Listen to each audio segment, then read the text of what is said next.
Broadcasting from Silicon Valley, California, this is Conversations with Jennylyn. Thank you, Xane, for joining me today. And welcome to Conversations with Jennylyn. Today, my guest is Xane Daniels. He's a public speaker, a writer, a publisher, and a light worker. And I thought it would be great to invite him to my show and share how he went from writing comic books to becoming a light worker. So welcome to the show, Xane. Oh, thank you so much, Jennylyn. I really appreciate you having me. I'm happy to be here. I'm happy you're here. So I stumbled upon you, I don't know how. One day I was out doing my regular evening walk, and I normally will just pull up a YouTube video and watch as I walk, and you popped up. And so I thought, okay, I guess you guys want me to watch this. So I watched it. And afterwards I thought, I must invite this person on my show. And I didn't know how difficult it would be to find you. And I was really thrilled when I sent you the first message and you responded almost immediately and said you were willing to do it. So let's do it. Yeah. Tell me how you went from being a comic book writer to a light worker who's doing public speaking, teaching classes, because I did check you out and I was very impressed with what you're doing. But how did you go from there to here? Okay, well, actually, I often say I was raised by scientists. So my father was an electrical engineer. My grandfather was a chemist who actually worked on the triggers for the H-bomb after World War II. Wow. Yeah, and then I had, science all around me. So I grew up in a household where nobody went to church. There was no religion at all, and it wasn't even discussed. Spirituality was off the table. And as a child, so, I just knew that science had it all figured out, right? And, we're just born and then we die and that's it. And, next time, too bad. There is no next time. But as a child, I was super passionate about video games. And so I actually worked for 22 years as a producer in the video game industry until very recently. It was only a couple of years ago that ended.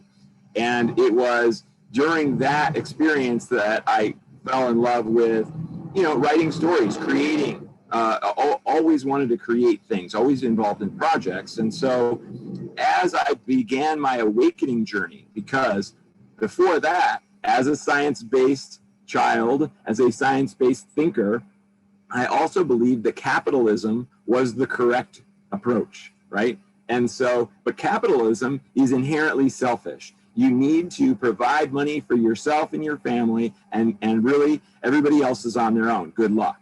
And when I had an ayahuasca experience in 2013, then that awakened me to the idea that, oh, you mean I could love everyone, and I probably should love everyone, and I should expand myself to not just be selfish the whole time. And so that awakening moment really spread out over another 4 years of me kind of coming to the realization that there was so much more to life. There was so much more we could do to help each other, to make our lives amazing and to make each other's lives amazing, that it just kept going. It was like a momentum that was started with that first ayahuasca experience. And then I was able to continue to essentially, my first ayahuasca experience, there was a voice that came to me. And I knew immediately that this voice was the voice of universal knowledge. And so I'm talking to this voice. As soon as I started talking to it, I pretty much took all my science and I threw it out the window immediately. I said, science hasn't explained this. So the only way that I'm going to open my mind to this is if I try not to think about why it's happening or how it's happening. Let's just go with it. And as soon as I did that and I threw away all those preconceived notions, it was very smooth. And then after the ayahuasca experience was complete, I could continue to speak to the voice of universal knowledge days, weeks, months later. And because I could speak to this voice in my head that was giving me information that was really quite surprising, surprisingly accurate, that made me continue to open my mind to, okay, so there is something going on here that we don't understand. And so I approach that with a childlike excitement and childlike enthusiasm, like, oh my gosh, I get to explore a brand new world. And so I really had a blast with that. And how long ago was that? So that was 2013 that I did the ayahuasca experience. So it's been, 8 years in the making at this point. So how did you transcend from writing these comic books to you had this experience, ayahuasca experience, to what you're doing now? What period of time did it take you to go from publisher, game producer to this that you are doing now? Well, what's kind of, oh, thank you. Yeah, what's kind of fun about this is that the comic book is actually related to what I'm doing now. So it was the video game industry that I left behind. But I started creating the comic book because it is an enlightenment story. It is an awakening story. And I didn't even really realize to the level of what I was writing until later that I realized, oh, this is a story about enlightenment. I just thought it was a cool story idea.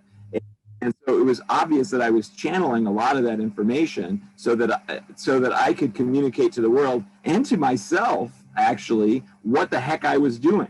So when I was working on the comic book, I ended up, I'm not a big fan of self-promotion. Like, it's not that much fun to promote yourself, right? I'd much rather create the content and do the fun stuff rather than tell everybody how great I am, because that's essentially what self-promotion is. So in an effort to try to find shortcuts to self-promotion, I discovered a gentleman who interviewed spiritual people. And when I saw him, I went, oh my gosh, you know what? I think I'm going to be able to get him to interview me about the comic book. But it turns out that he actually taught a class, a lightworker training program. And when I had my opportunity to speak to him, he didn't care anything about the comic book. He was much more interested in teaching me how to be a lightworker.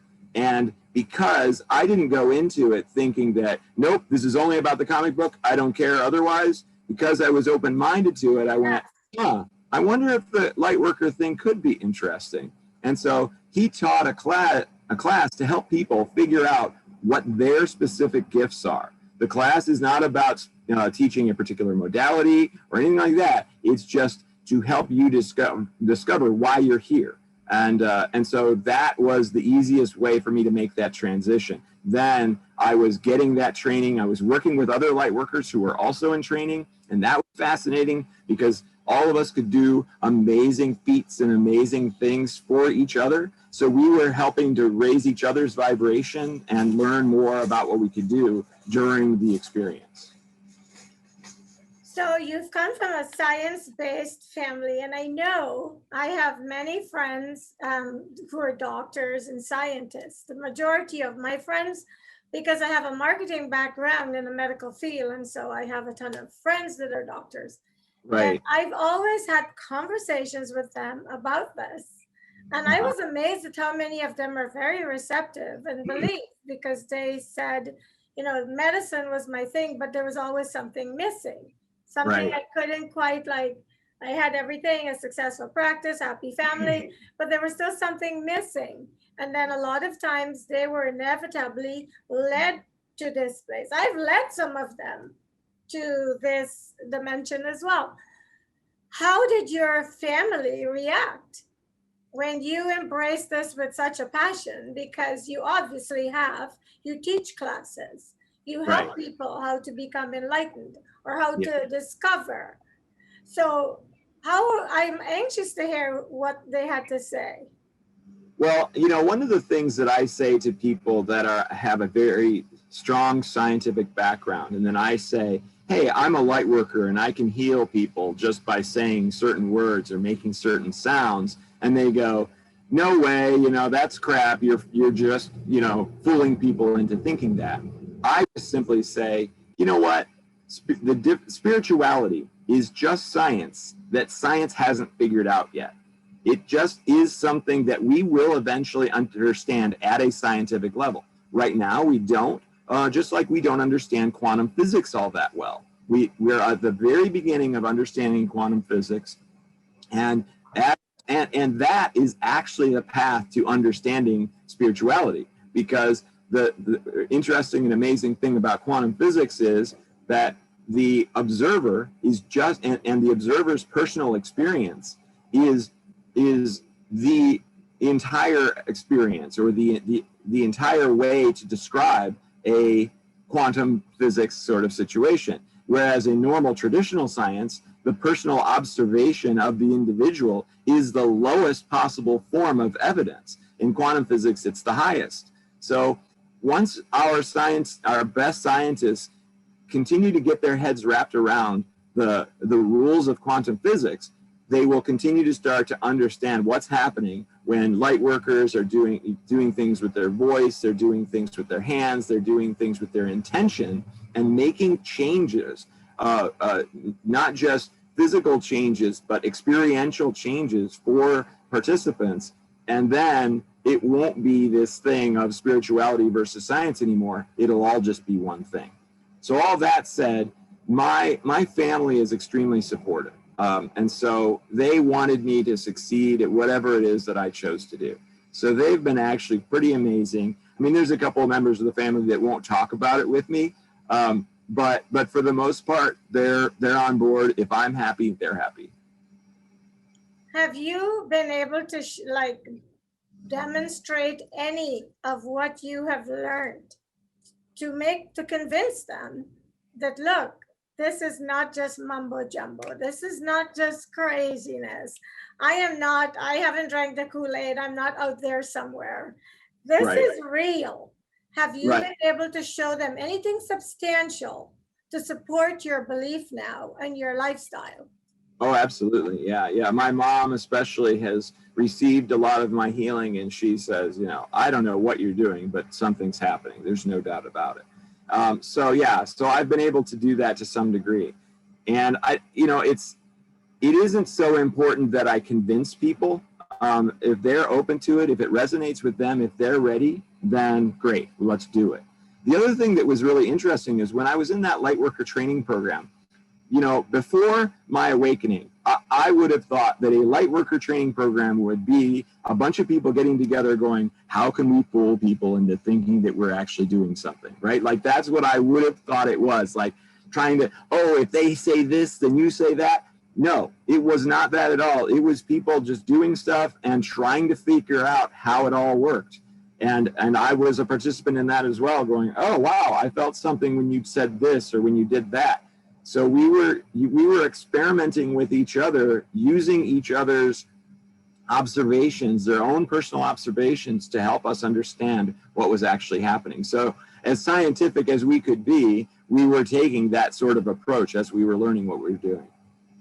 What was the most profound experience that you have had since you were awakened?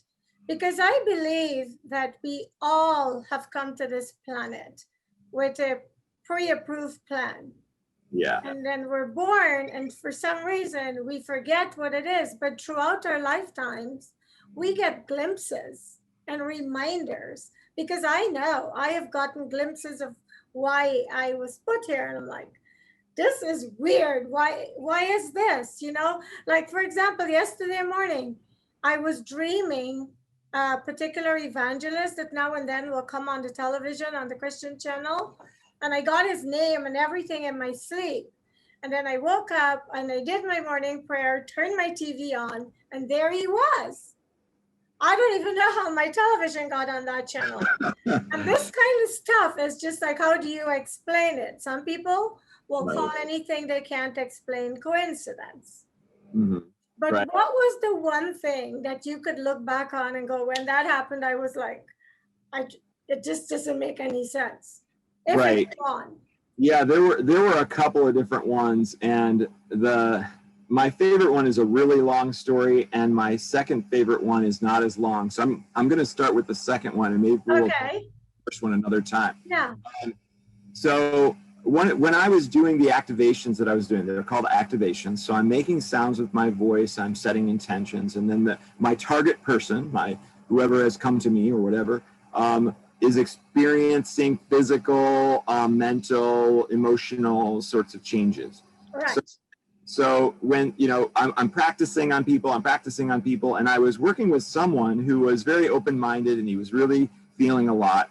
And then he grabbed a crystal off of his desk and he put it to the camera and he said, "This crystal wants you to activate it." And I'm like, what? How does that work? How does a crystal want something? I completely blown away by this idea. And I said, okay, so he's like, okay, so I'm going to hold the crystal and you just activate the crystal. I've never done it before, never had even the thought of doing that. And I went, okay, let's do this. So I did my thing. As soon as I did it, we were disconnected. And he had to call back. It took him a couple of minutes before he called back. And he said, and he was using his phone at the time. It was a video chat. And he said, "You're never going to believe this, but when you activated the crystal, an arc of electricity went from the crystal to the phone and it shut my phone down." That's why it took me so long to call back, because I had to reboot my phone and it takes a couple of minutes. Wow.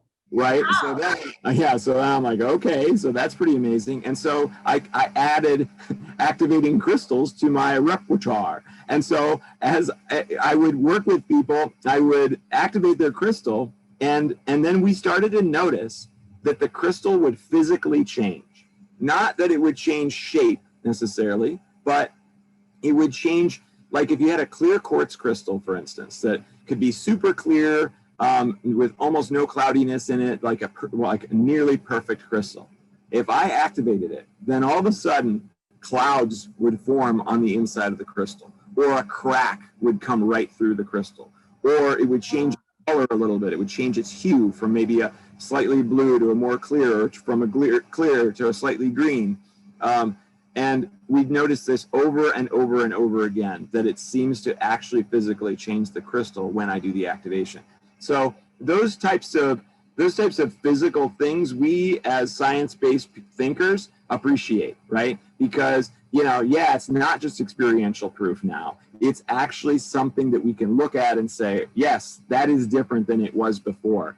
What are the types of words that we use in this language to talk about proof? We say concrete proof. We say solid evidence. Wait a minute. So concrete is as 3D as you can think. Solid is definitely physical in nature. So we appreciate physical changes more than we appreciate mental, emotional, or esoteric changes. And so because of all this that I've been involved in now, I believe that we need to start expanding ourselves and accepting non-physical changes, and start to believe and understand that there's a lot more things at play here than we actually understand.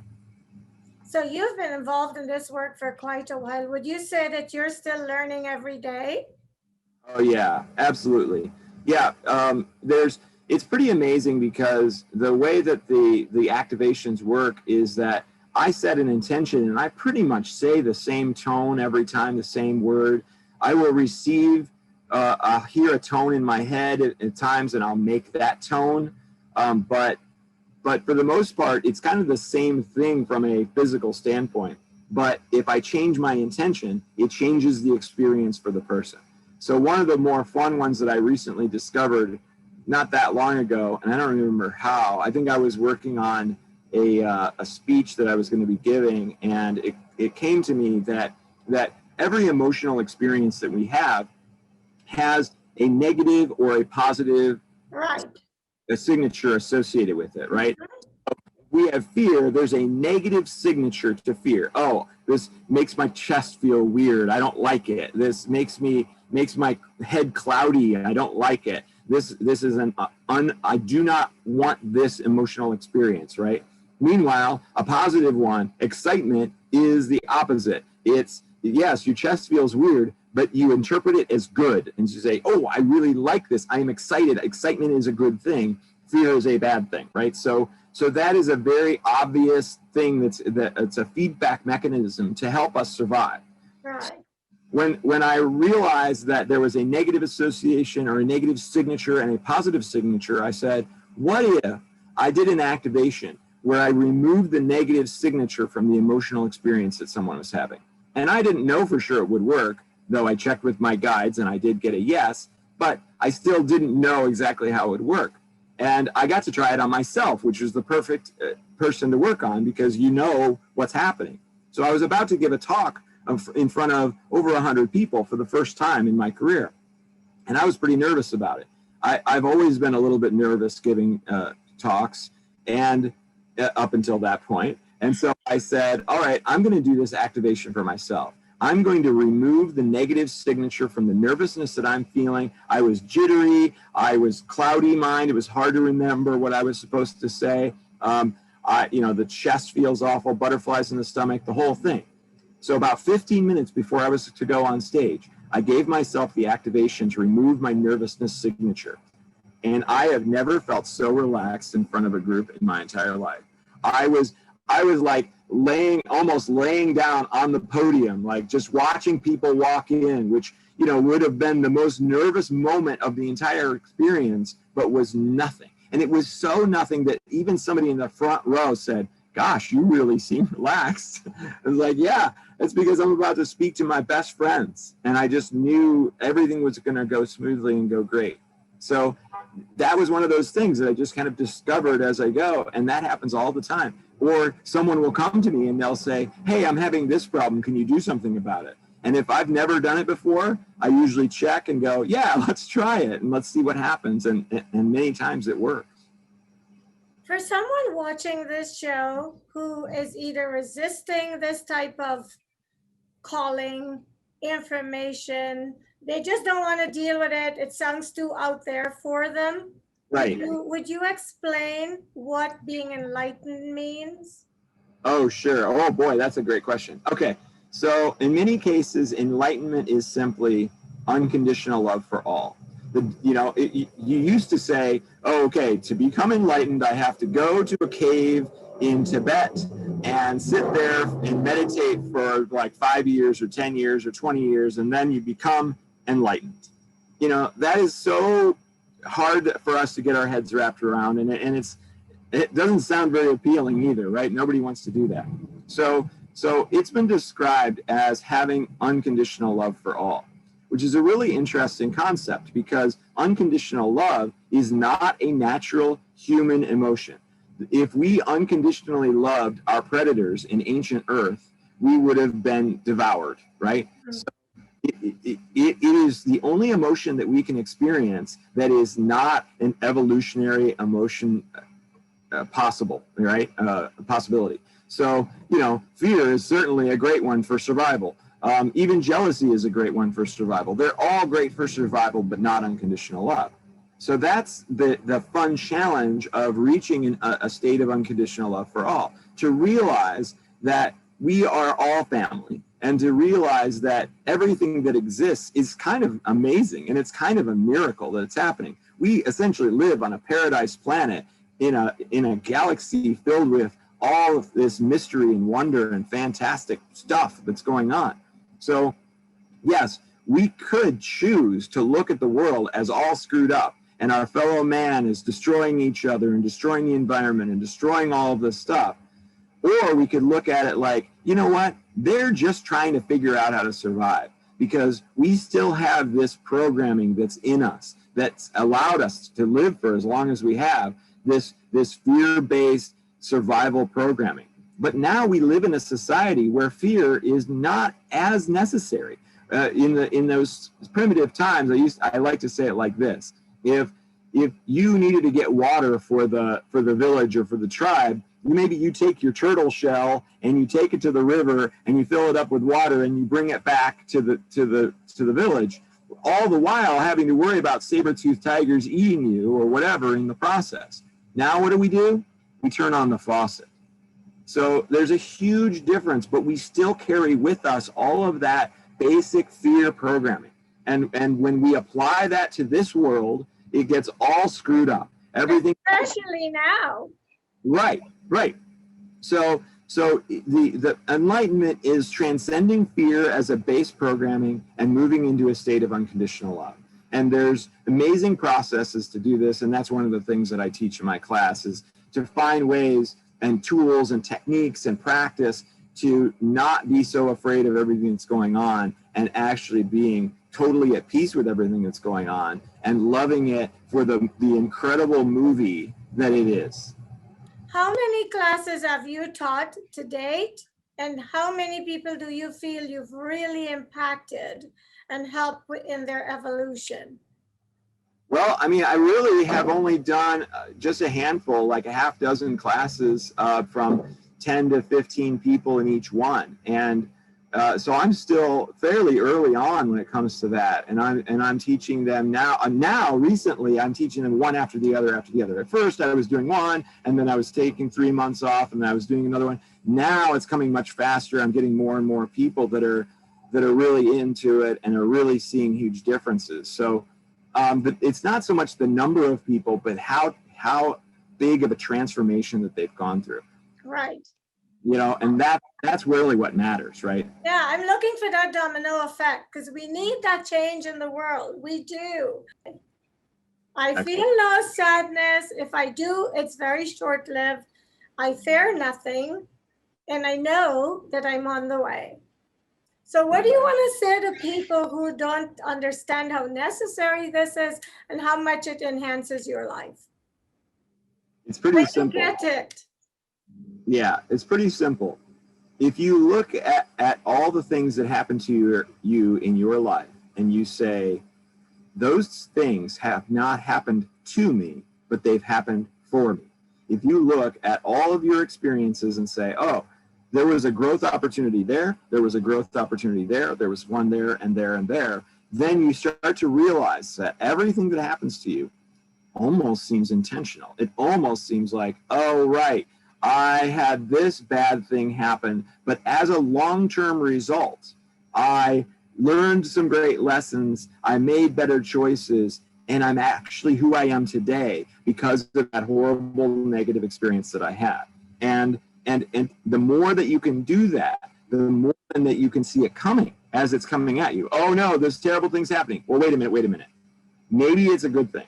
Maybe there's going to be some great benefit to it that I can't possibly see from this moment. If you think about it, we are very limited creatures.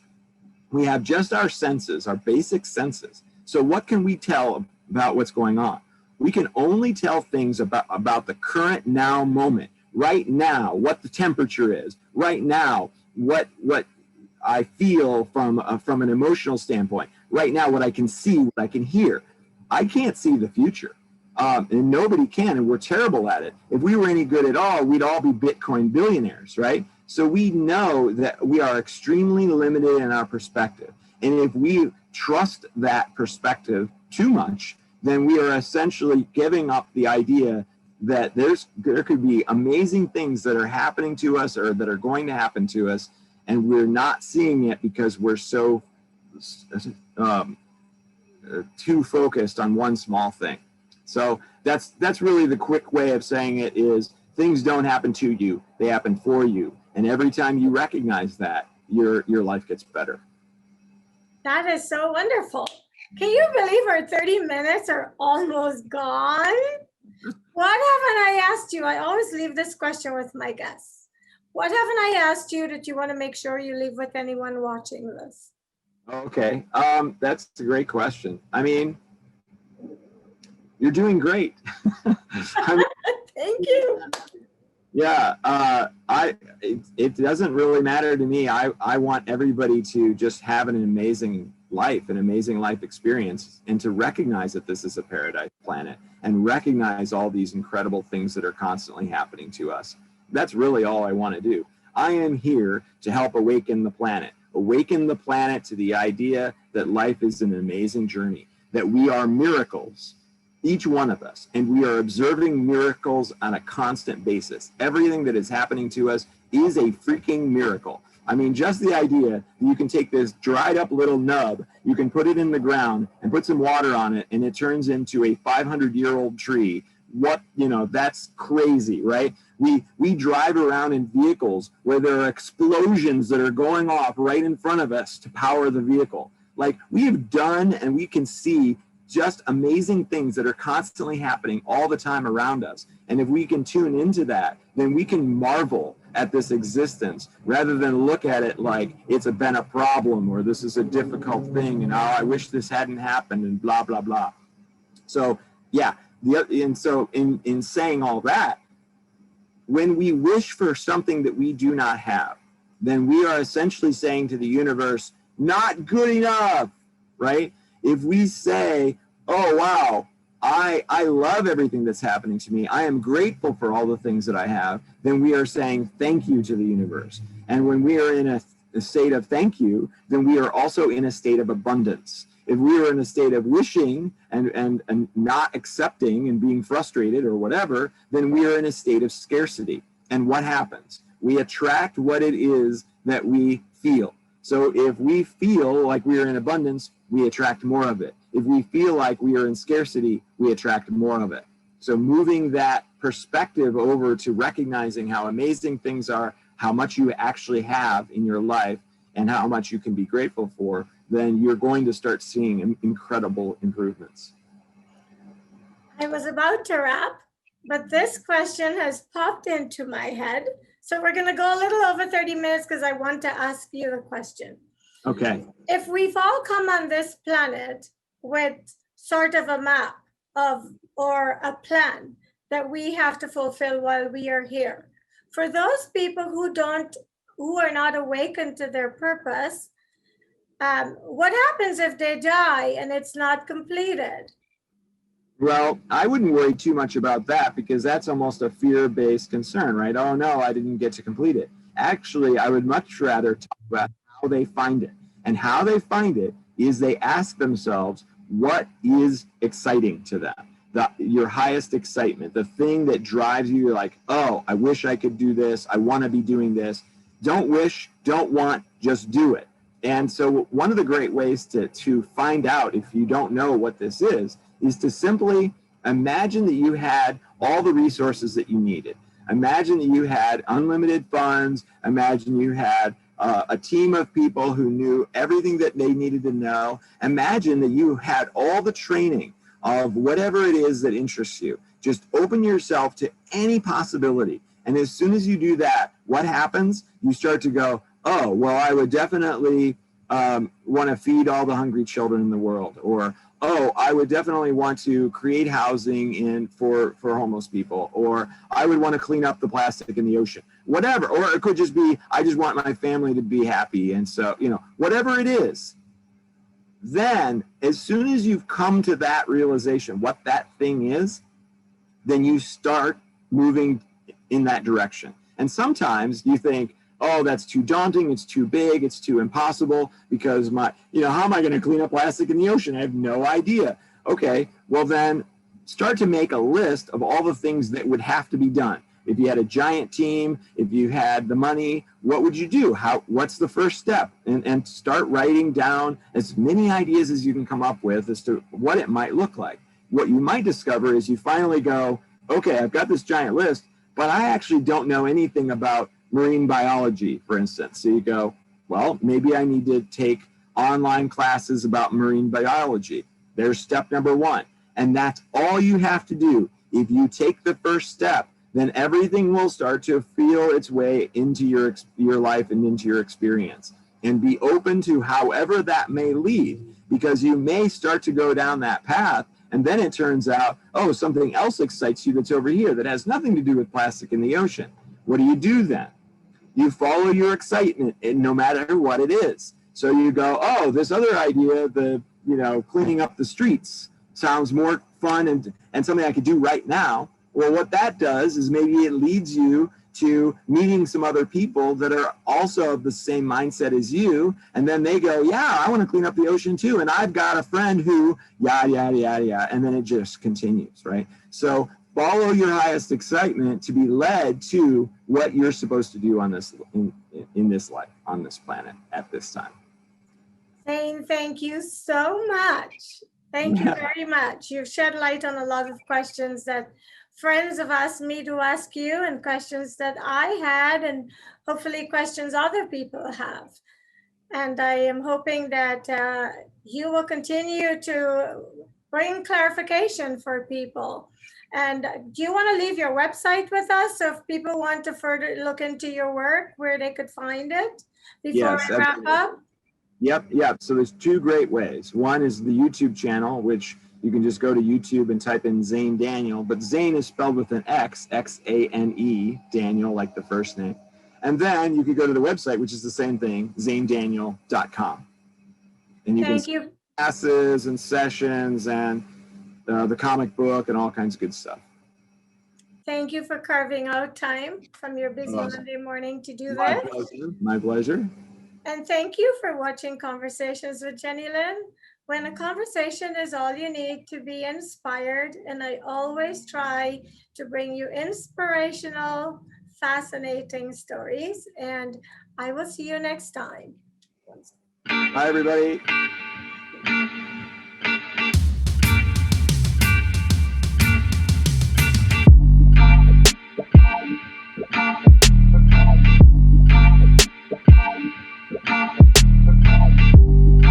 Broadcasting from Silicon Valley, California, this is Conversations with Jennylyn.